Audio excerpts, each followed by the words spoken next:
long before Europe built its cathedrals, long before the Renaissance brought light to a dark continent. There was a land overflowing with gold, a kingdom so vast, so powerful, and so advanced that even the world's greatest empires whispered its name with awe. Its kings ruled with wisdom, its cities glowed with learning, and its riches were beyond imagination. This is the story of the Mali Empire, the golden kingdom that time tried to erase, but history refuses to forget. Welcome to my YouTube channel, where history's most captivating stories come to life. In the heart of West Africa, where the mighty Niger River bends like a serpent through the endless sands, rose a kingdom built on gold and salt. The Mali Empire emerged in the 13th century, a shining beacon of power and learning. While Europe was still crawling from the ashes of the Dark Ages, the people of Mali built cities of trade, libraries of wisdom, and dynasties that stretched across thousands of miles. They called it the Land of Gold.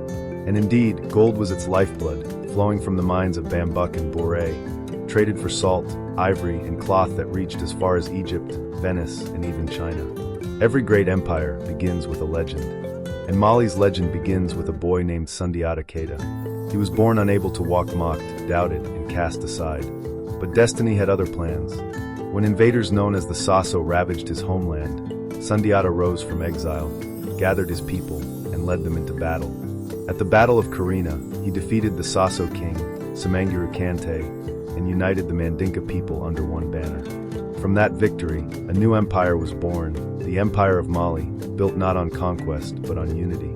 Under Sundiata's descendants, Mali became the wealthiest empire on earth. Caravans miles long stretched across the Sahara, camels carrying gold, salt, and ivory.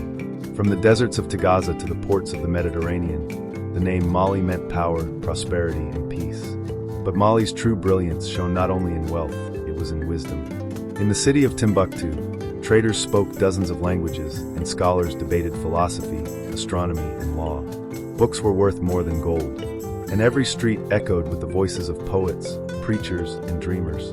Then came the man whose name would echo across centuries, Mansa Musa. In 1324, Musa set out on a journey that would shock the world, a pilgrimage to Mecca with over 60,000 men and 12,000 slaves. Each camel carried hundreds of pounds of gold.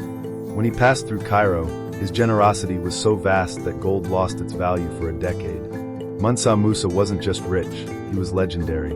European mapmakers drew him on medieval maps, sitting on a golden throne, holding a golden orb. To this day, economists say his fortune would be worth over $400 billion. When Mansa Musa returned, he transformed Mali into a cultural empire. He built mosques, libraries, and the legendary University of Sankore, a sanctuary of learning. Scholars came from North Africa, Arabia, and beyond. They wrote in Arabic, Mandinka, and Songhai. Knowledge became Mali's second treasure. And for a time, Timbuktu rivaled Cairo and Baghdad as one of the greatest centers of education in the world. But no empire lasts forever. As centuries passed, Mali's gold mines began to dry. Trade routes shifted. Rivals like the Songhai Empire rose from its borders. Civil wars weakened the once great dynasty, and invaders carved pieces from its lands. The shining cities of Timbuktu and Gao were captured, and the empire that once ruled the golden sands began to fade into dust. Yet even as Mali fell, the legend of its wealth and wisdom endured. Today, the winds of Mali still whisper their stories. Griots, the keepers of history, sing of the kings who ruled with justice, the scholars who preserved the world's knowledge, and the traders who carried gold through fire and storm. Deep in the libraries of the Sahara, ancient manuscripts still lie hidden, secrets of medicine, mathematics, and faith from a forgotten golden age. The Mali Empire was not lost. It was buried, waiting for us to remember. Empires rise, empires fall, but greatness is never truly lost. The Mali Empire reminds us that the world's richest stories aren't written in marble or steel. They're carved in memory, carried in song, and whispered through time. The Lion King, the Golden Mansa, and the scholars of Timbuktu, their spirits still live on beneath the sands of history. The Mali Empire, the forgotten kingdom that once ruled the world of gold.